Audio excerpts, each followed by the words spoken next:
Welcome everybody to today's webinar on the Dublin Bay Biosphere, presented by Dean Eaton, who's the coordinator of the Dublin Biosphere project. Before I hand over to Dean, just again to welcome you all and to say that I'm filling in here today as past president of the Irish Landscape Institute on behalf of our current president, Bernard O'Connell, who can't be with us today.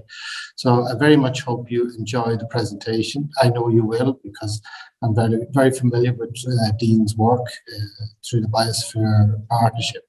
So take it away, Dean. Brilliant, thank you very much. So first off, I'm going to share my screen. And can you give me the thumbs up that you can see the image there, please? You've got that. Yeah, that's okay, Dean. Yes. Brilliant, thank you. Fantastic. Okay, so this is a really great image taken of our capital city, Dublin. You've got the River Liffey flowing down through and out into Dublin Bay, and Dublin Bay is our UNESCO biosphere. It's rare but not unique that we have we have our biosphere in a capital city. There are a few with capital cities that have a biosphere, but this is quite rare. And with that brings certain challenges. Certainly the impacts where people and nature coexist. There can be certainly challenges, but there's also plenty of benefits. We have an army of people that are out there helping us to protect our biosphere, which is really important. So here's another image. We've got Howth Head there in the background. You've got Ireland's Eye, and you've got the original biosphere, which is North Bell Island. And you may be aware, or you may not, that this is a semi-natural habitat, and it's the most designated site on the island of Ireland. Now, when I say semi-natural, it came about when in the 17th century there was concern about the Dublin Bay silting up, and you've probably heard of William Bligh mutiny on the Bounty. So William Bligh came to Dublin and did a survey of the bay and decided that with the building of the North Bow Wall that would help drive the silt out of Dublin Bay and free that up for shipping. And as a consequence of that and the circulation of silt in and around the bay, what happened was we had this amazing semi-natural nature reserve developed over time. So there's an image of North Bell Island and Ireland's Eye and Howth there in the background, and a picture of St Anne's Park. And St Anne's Park is part of the buffer zone of the biosphere. Now, all biospheres have three zones. So there's the core zone. These are the Natura 2000 sites, the areas that have the protection sites. Then you have the buffer zone. These are areas where you have education, learning and play. And then you have the transition zone, which is where businesses operate and people live, in our case. I'm going to show you just a quick video.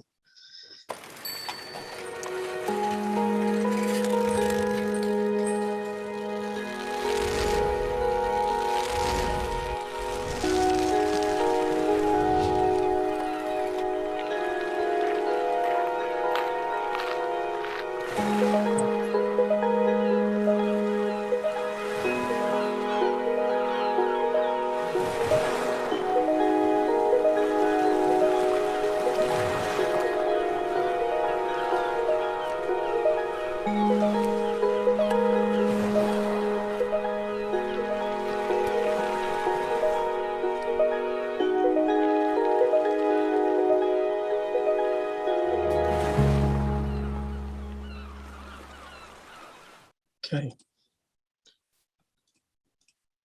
So that's a really great video that shows how well used the biosphere is, and how people are connecting with our natural habitat and using it and appreciating it. But it's not always been so well valued. So here's an image of building rubble that had been dumped on North Bell Island for a long period of time. Now, North Bell Island is the home of the original biosphere. That became a biosphere in 1981. But prior to that, it had been used as a great place to learn to drive. Some of you may have even learnt to drive on North Carolina on the beach there. It's been used as a firing range, and it was used as a practice area for trench warfare. So it's not always been so valued, and yet it was a Rothschild designated site back in early 20th century. So it's been recognized as an important site for a long time, but not always been so well managed. But in 1981, a group of activists came together and felt that by making it a UNESCO designated site and by making it a biosphere, that we could help protect and manage it a little bit more effectively, and that required a commitment from the Irish government to help that.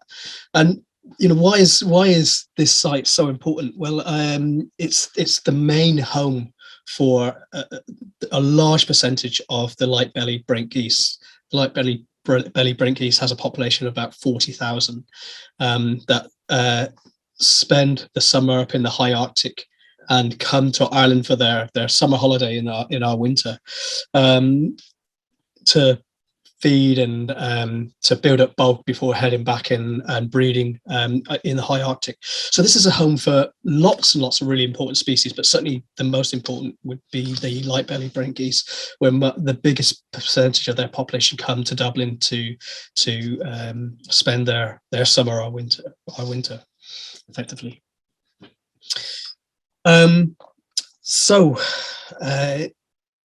In 2013, Les Moore, who's the chairman of the Biosphere, went to a UNESCO conference to find out a little bit more about what was happening and what UNESCO biospheres were stood for and why they were so important. And as a consequence of that, we conducted a periodic review in 2014. And from that periodic review, the biosphere was expanded to include the whole of Dublin Bay. The original designation of just North Bell Highland didn't fit with the modern UNESCO biosphere program, which is why it was decided to expand it to include the whole of Dublin Bay. And we have over 300,000 people living within our biosphere that potentially have a real strong connection to this really important site. So here we go. We've got a couple of maps of the biosphere. The map on the right hand side shows some of the activities on offer. It's youth friendly, and you see an image of Malahide Castle. That's not part of the biosphere, and you've got Dublin Mountain Partnership, and that's not part of the biosphere. But on the left-hand side, you've got the biosphere and the various zones. So ours is a mosaic zone. It's quite unusual. Most of the biospheres tend to have a kind of bow's eye effect with a core zone in the center, buffer zone, and a transition zone. But ours is a mosaic. So it's a number of different core zones with buffer zones surrounding them in transition zones beyond. And when we do our review again in 2024, we maybe a need to look at that and maybe even expand the biosphere. Certainly there's a hope. Maybe we'll be up to Malahide and Skerries at some point. So what are the functions of the biosphere? And there's three key priorities. The first and foremost is obviously conservation, protecting what we have. There's no point in any of the other stuff if we don't protect these amazing habitats. But also we need to understand what's happening. So there's a huge amount of research that goes on to learn and understand about what's happening, what processes are going on, what are the impacts humans are having, and how we can mitigate those impacts. But also outreach. So we work with schools and communities to share that information in a way that's understandable, so that we can all help protect these wonderful habitats. And then we're also a key factor of biospheres is support sustainable development. So working with businesses that operate in a sustainable manner, and working alongside them and supporting them and promoting them to do business. So this is a great image of some of the wildlife that you can see within Dublin Bay, and for me, it's really, really underappreciated. Most people wouldn't have the slightest inkling of what we have in and around our bay, but it's so rich in wildlife, so rich in biodiversity, and yet all of this is on the doorstep of a very, very busy port. So Dublin Port there is part of the biosphere, and 50% of all goods that come into Ireland come through Dublin Port. So the fact that we have this nature reserve, such an important nature reserve, coexisting with a really busy port is amazing, and it's testament to the work that goes on to manage and safeguard these areas. So talking about the management, the biosphere is managed by 6 partner organisations: Fingal County Council, Dublin City Council, Dún Laoghaire County Council, the National Parks and Wildlife Service, Dublin Port Company in Fáilte, Ireland. And through their memorandum of understanding, we work together to help manage the biosphere effectively. We meet on a regular basis, we identify priorities, and then we put those priorities into action.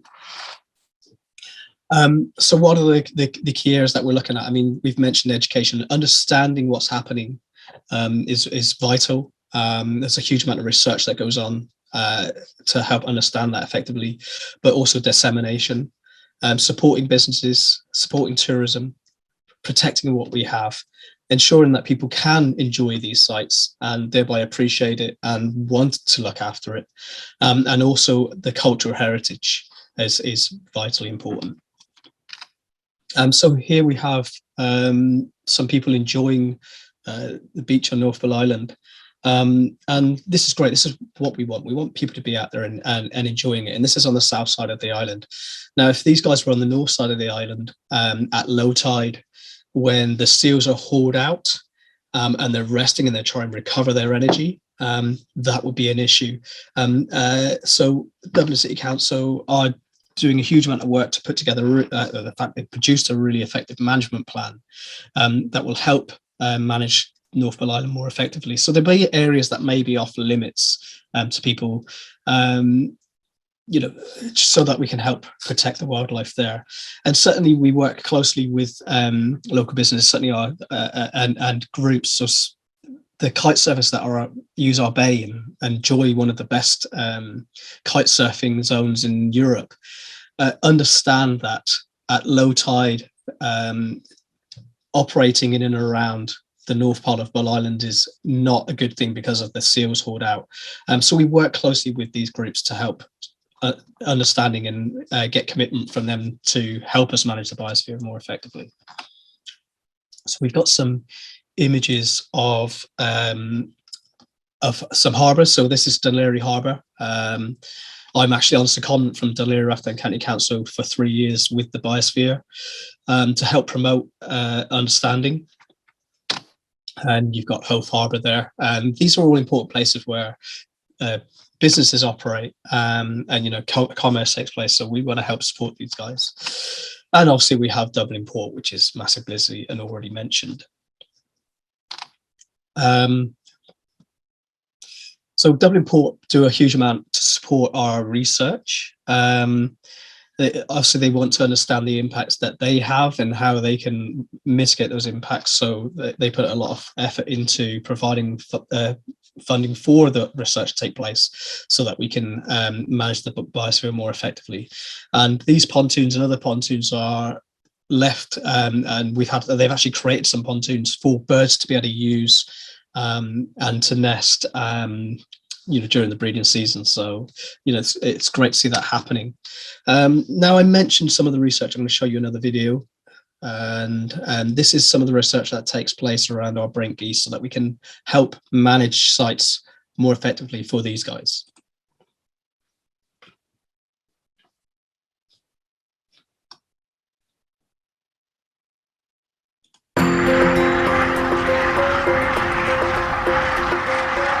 These are Brent geese.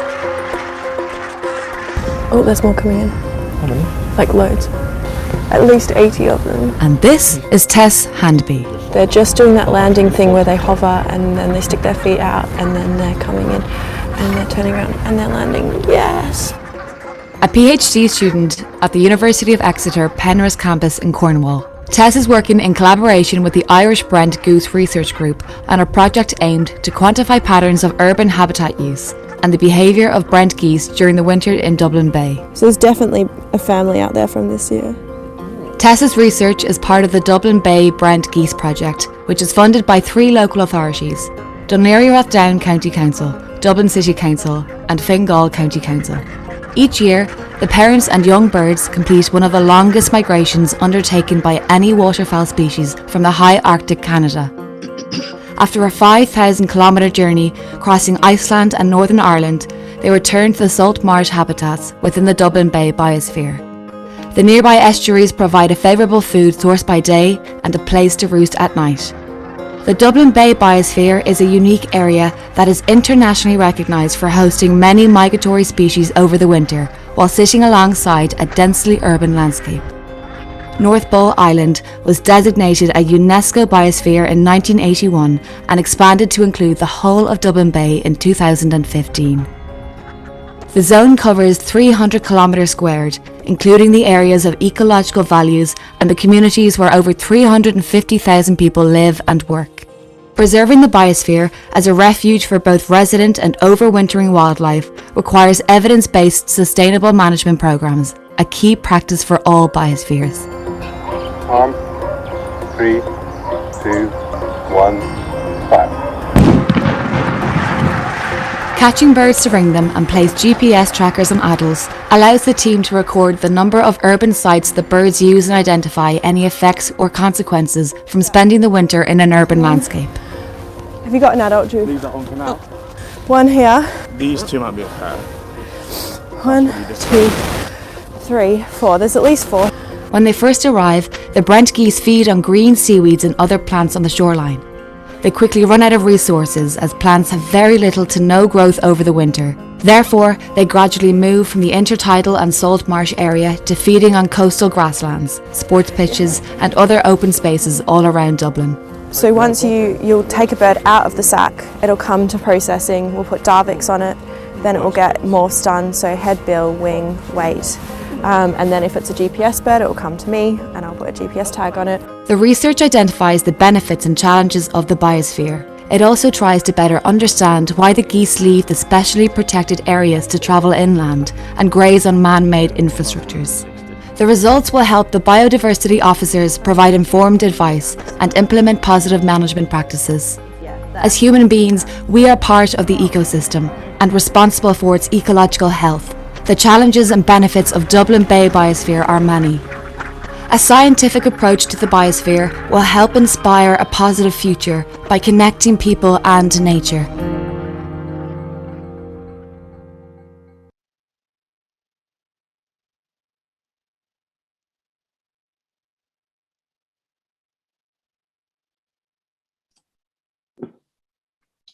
Okay, so really interesting video showcasing some of the work that takes place, and that's just one example of the research that's going on at the moment. So we've got a fantastic image here. This is an image used and supplied by Fulch Ireland, and it's from Killiney Hill looking down towards Dorky Island. You've got St Begnet's Church there, and you've got a unique Martello Tower in that it's the only Martello Tower without a front door. So back in the day, ladders would have been used to get in and out of this Martello Tower, which is quite interesting, I think. So these are some of the towns and villages in and around our bay, and we are developing a program in partnership with Irish Rail to actually increase the profile of the biosphere. So in the very near future, we're hoping to have images of the biosphere in and around the DART stations around the bay and on the darts that will help inform people about the important location that we have on our doorstep and get people appreciating and maybe connecting a little bit better with it. So this is the Discovery Tours that operates in Dublin Bay, and We have audio on that ship that informs visitors to the bay about the biosphere and its importance, and other key points in and around the bay. We'd initially funded people to go on board and talk to the visitors, but we've now gone down the route of providing audio. But people are getting the message when they're out in using our biosphere. So these are kite surfers. We work in partnership with Pure Magic. Pure Magic is one of our business supporters, and they work with their community to ensure that the kite surfers understand the value that they have and the beauty that they have and the luxury that they have to operate in such a wonderful place, and work with us to make sure that we're not impacting on local wildlife. And we already mentioned about not operating in and around the north part of North Pearl Island during low tides. Okay, so as far as outreach is concerned, we work with a number of partner organisations to deliver important messages. So this is Ricky from Birdwatch Ireland working with local schools to inform them about the bird life in and around the bay. We work with a number of students on various projects, and these young people put together a video to share with other teenagers the importance of the biosphere to them. So they have a great video that's available to view on our website. And we also ran a Brent Geese Ambassador program. So these are young people who have been learning about Brent geese, understanding the value that the biosphere is to them, and doing their bit to help protect the biosphere through awareness raising. And these students became Brent Geese Ambassadors. So we also have, during lockdown, we developed a program where we recruited a number of social influencers. These were volunteers who had a passion for our biosphere and wanted to share their message. So this is one of our social influencers, Derek Skehan, and his role was to capture some of the images from the bay, talk to some of the people who were using the bay, and to share their stories. So we have kite surfers, we have dog walkers, we have swimmers, we have bait collectors. And it's hoped that at some point in the future we can put on an exhibition of his work to tell the story of those that use the bay and connect with the bay. We've produced a series of short videos, and I'm going to show you this one in a second.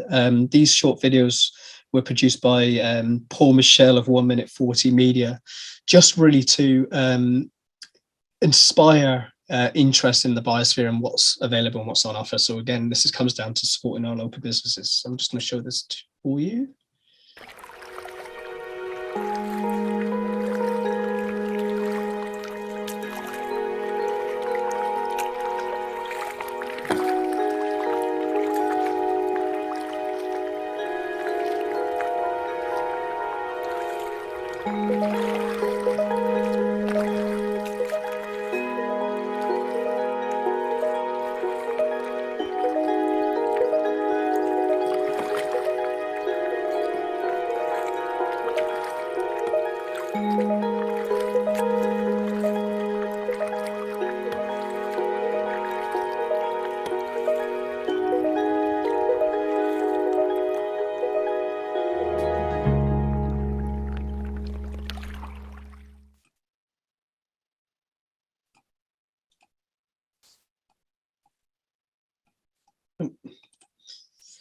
Okay.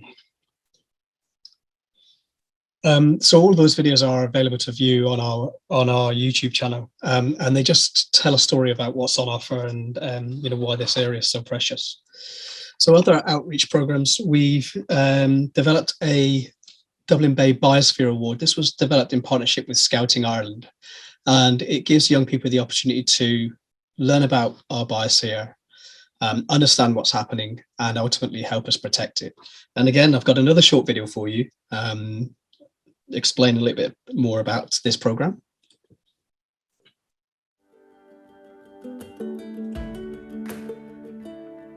Biospheres are places shared by people and nature. They are places where we can learn about wildlife, and how best to protect it. They are also places to have fun and play. Sadly, some humans cause problems by scaring wildlife, trampling plants and leaving litter. But by understanding these problems, we can all work together to help protect our beautiful biosphere. We want to challenge you to earn your own Biosphere badge. To do so, you'll need to complete these tasks. Take some time, go to an open space, lie on the ground and open your senses to the experience of nature. Breathe in the fresh air, look at the clouds and the nature around you, listen to the birds call, the buzzing of the bees, the wind blowing in the trees, the smell of the grass and the flowers, the touch and the feel of the leaves, trees and grass. Taste some edible berries and fruit. Slow down, explore and observe, discover the awe and wonder of nature, discover habitats, wildlife and its interconnections, nature's colour palette and textures, how the elements of the sun, wind and rain impact the landscape, and why open spaces are special. Record your observations through maps and drawings and think about how we all can protect the natural biosphere around us. The Biosphere badge is comprised of 3 parts. Part 1, getting outside and using our senses to explore nature. Part 2, learning about what's happening in nature and how humans can impact the environment both positively and negatively. Part 3, take action to protect the biosphere. The Biosphere badge is a challenge to get outside, explore, learn and take action to protect our biosphere.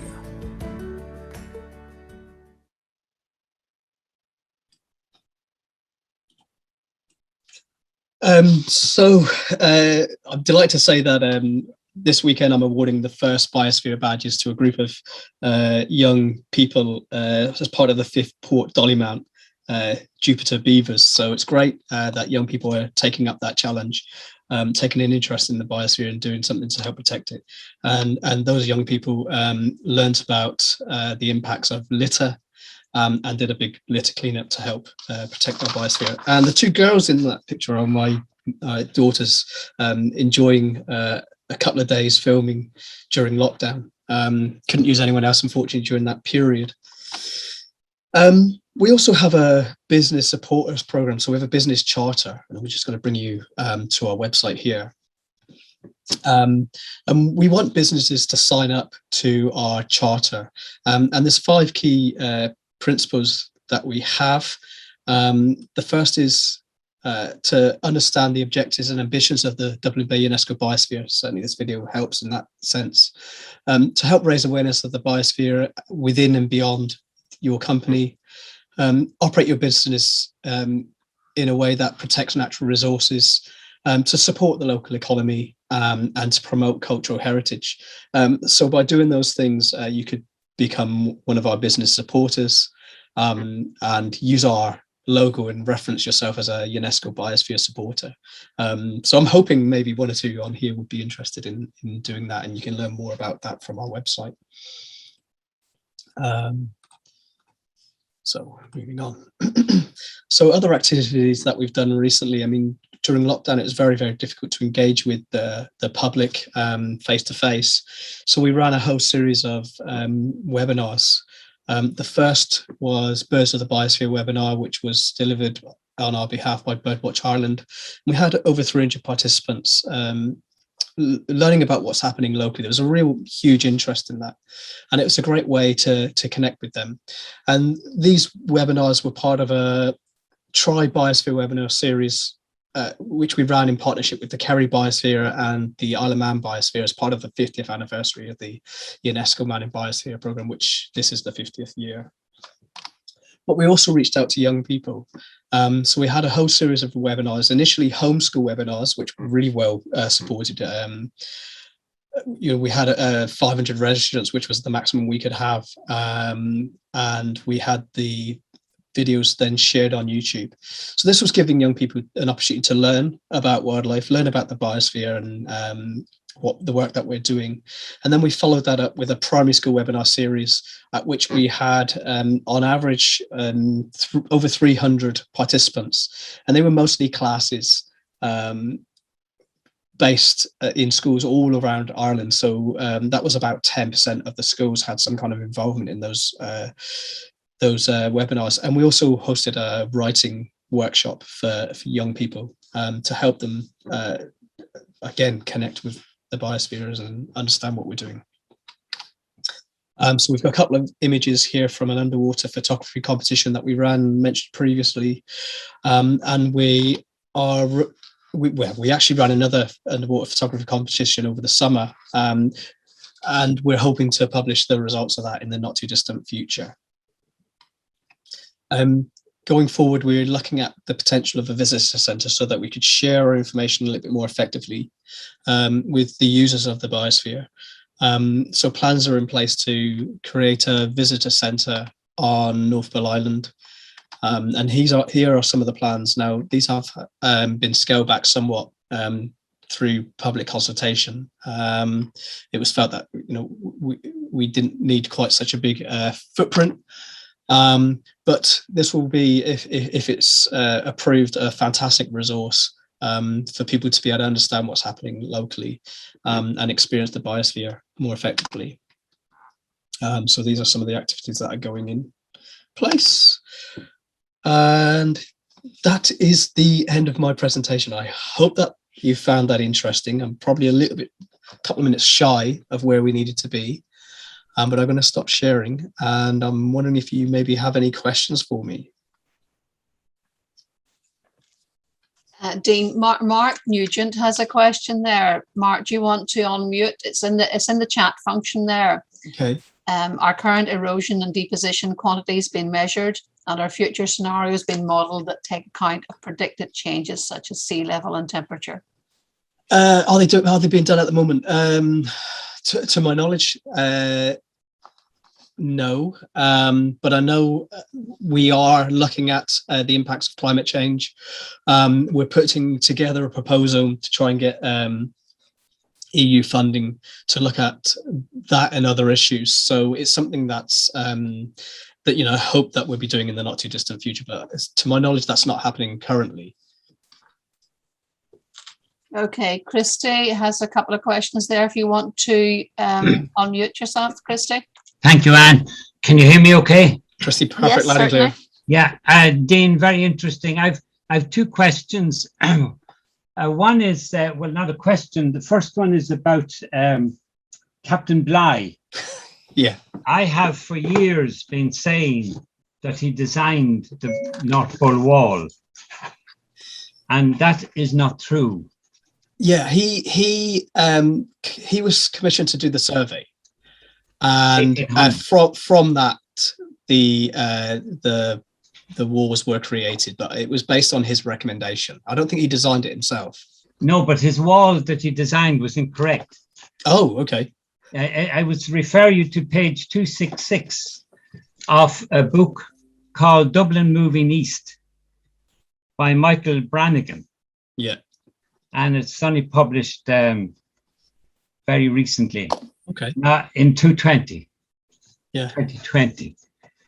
And he had planned a parallel wall to the South Pole Wall. Yeah.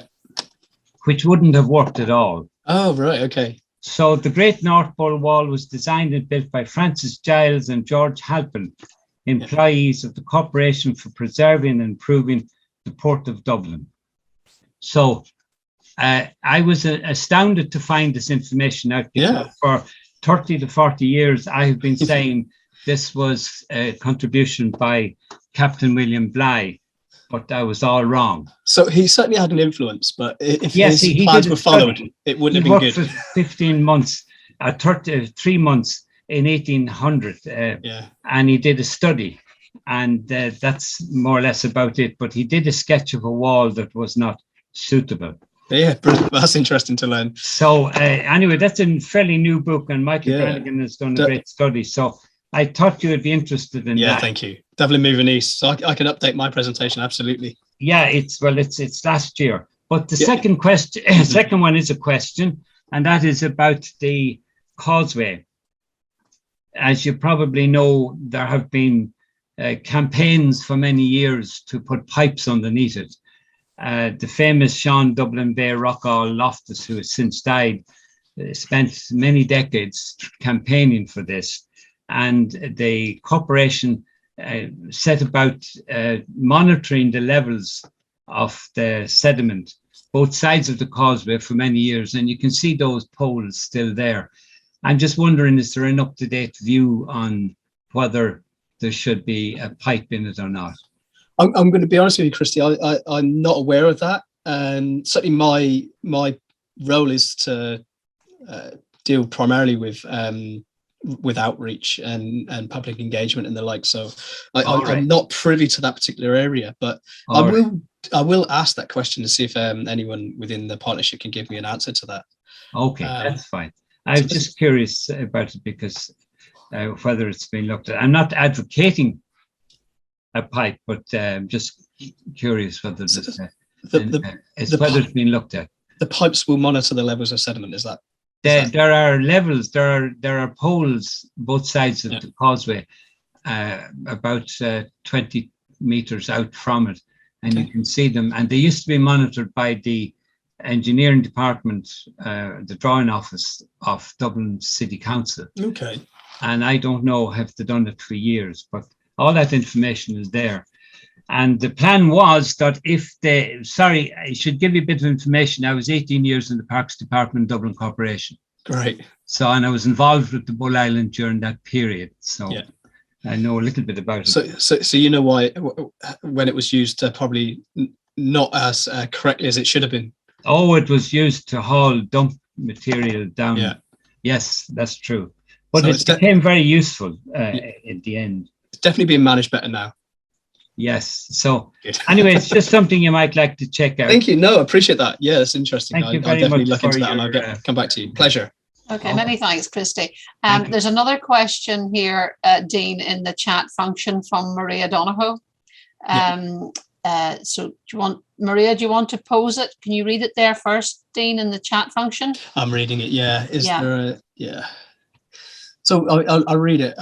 Thanks for the presentation. The bay water quality in the bay varies greatly and swim bans are often implemented following heavy rain. My understanding is the sewage treatment plant in Ringsend overflows. Is there a time frame in place by Irish Water to stop releasing sewage into the bay? Is there a reliable and regular updated online source providing water quality information to the public? Okay, so there's a few bits and pieces there. I'm lucky. You're aware that Ringsend is being upgraded. And obviously that will have a greater capacity. But with regards to the overflowing during periods of high rainfall, I'm not sure that you're going to prevent those incidents because of the type of drainage system that we have in Dublin, which is very old. And to prevent flooding upstream, you've got a kind of drainage system where when you get high rainfall, that the level raises to such a level that the excess just flows straight out into the Dublin Bay rather than being stored. It would be nice if there was, more in the way of storage to prevent those incidences. And I certainly believe that there's a lot of work going on to create SUDs to prevent this sort of thing. But I don't think you're ever going to get a complete stop to high rainfall resulting in water going straight into the bay, which is unfortunate, even with the increased capacity at Ringsend. With regards to providing information to the public, there is a website. It is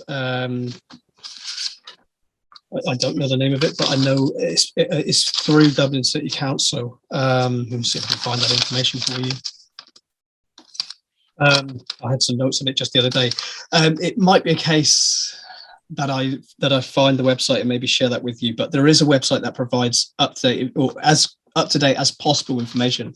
But the problem is when they're measuring water quality, there's a delay. You can't have instant answers. So it's a little bit of a tricky one. I know they're measuring all the time, but you can't have. It's just impossible to have accurate results instantly, because there has to be a period of taking the samples, analysing the samples, and then providing the information. But as best we can, there is information to advise people when bathing water is not suitable. We know when those instances are, and obviously it's with the high rainfall. I hope that helps. It's certainly a tricky one. Kevin's trying to get through to me. Maria, does that help? It does, yeah. Well, yes, it does. In helping understand, I mean, it's just the system that we have, which is, over 100 years old, and I know Dublin City Council are working to upgrade those systems, but it's a massive job, and it would take a huge amount of funding, to change all the sewage system, to be able to prevent that. And is that practical? Don't know. Not for me to answer. Okay. Thanks. Okay. Justine, even if you get that information, I'll send it out to all the participants. Yes. Perfect. So water info. Yeah, perfect. I'll do that and I'll send that back to you. No problems. Okay. So, and is there any other? Do you have any questions? Maybe. No, Kevin's there. Kevin had a question. Kevin. Fantastic. Hi, Kevin. You're back. Thanks for your presentation. Glad to be rejoining you there. Just in terms of the development plans, I don't know if it's already been covered, the various development plans around the bay, the statutory documents. Is there anything you think needs to be really reinforced or improved upon in planning terms? Well, I mean, you'll be aware, UNESCO designation doesn't bring any new legislation, if you like, but the work that we're doing to help protect the biosphere and the research that's going on, that information feeds back into the development plans. So that's key to the effective management of the biosphere. So that what we're doing, what we're learning, what we're understanding is in development plans, and become a commitment for local authorities to help us manage the biosphere. And I know that is happening. Yeah, sure. I know, yeah, and I suppose more particularly, I suppose the funding element, there is discrete and specific funding being provided around the actions in the biosphere action plan. So I think that at least is something. In Fingal in Holt, we've married the special community area order funding with the biosphere funding, and it is having a result. Yeah, absolutely. So, I mean, the biosphere is funded by partner organisations. So, Dublin City Council, Fingal, the DLR, and Dublin Port make financial contributions towards its management. The MPWS have chipped in, but they don't have a regular amount that they put in. And these all help us manage the biosphere and do the research. But also the local authorities and Dublin Port do additional research onto that. So, but obviously from my seat, to get the message out and to get more engagement, we'd obviously welcome more funding if it was there. But the biosphere is funded by its partner organisation as well. There's a couple of questions there now, Dean. About Meet has a question about the concept of rewilding. Has it been considered on letting nature take care of itself and repair the ecosystem naturally within the biosphere? Yeah, I mean that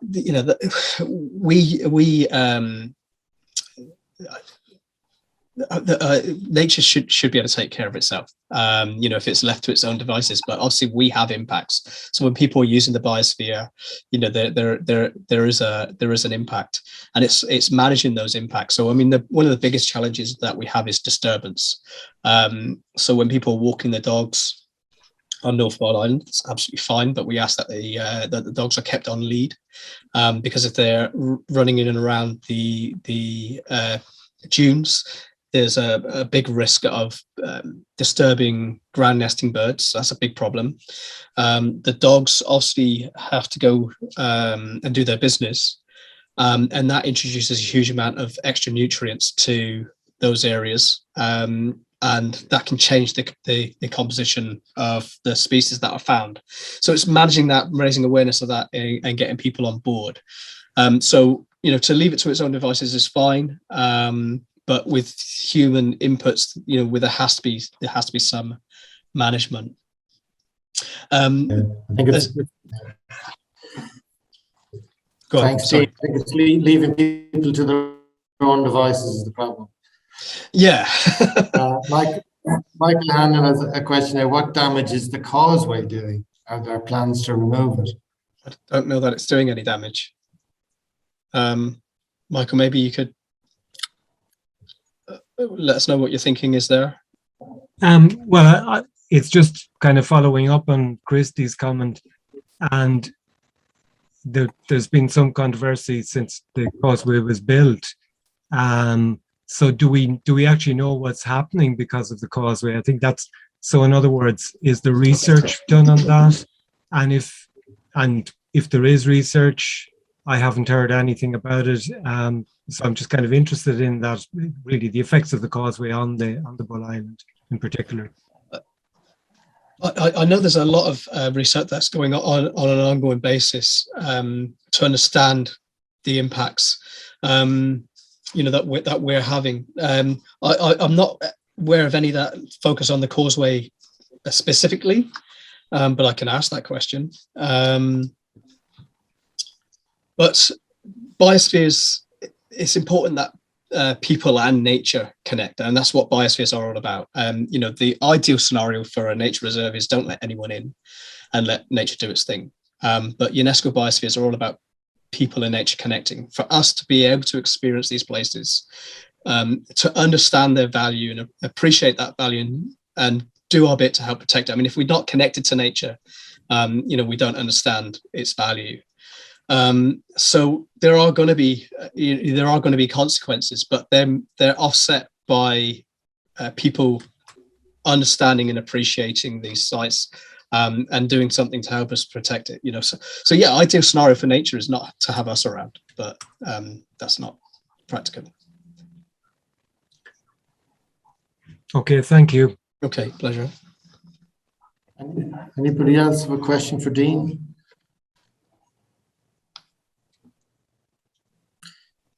Okay, well, I think Dean, that was really excellent that you come and speak to the Institute today about the biosphere, which is, and I'm fairly familiar with the biosphere generally and the work of the partnership, and I think it's a very positive for the future of biodiversity in Dublin and the Dublin region, and specifically in Dublin Bay. And I know there's a lot of survey work going on in terms of seabirds and feeding areas and roosting areas, which will be very relevant to the future planning and development of Dublin, sustainable development of Dublin. So I think it's good that it has this designation, and it will bear fruit over a long period of time. But on behalf of the Institute members and other people here present, I'd like to thank you and look forward to maybe future briefings on the biosphere and on all the good work that's happening through the partnership. So thanks again for your attention here today. And thanks to everyone for coming along to this webinar. Thank you for inviting me. Appreciate it. And do we have anything we need to tell people about before we finish? I've just asked everyone to subscribe to the YouTube channel, and please follow us on social media, where we'll give you further details about forthcoming events. Thanks, Anne, and best wishes to everyone. Thanks for coming along today.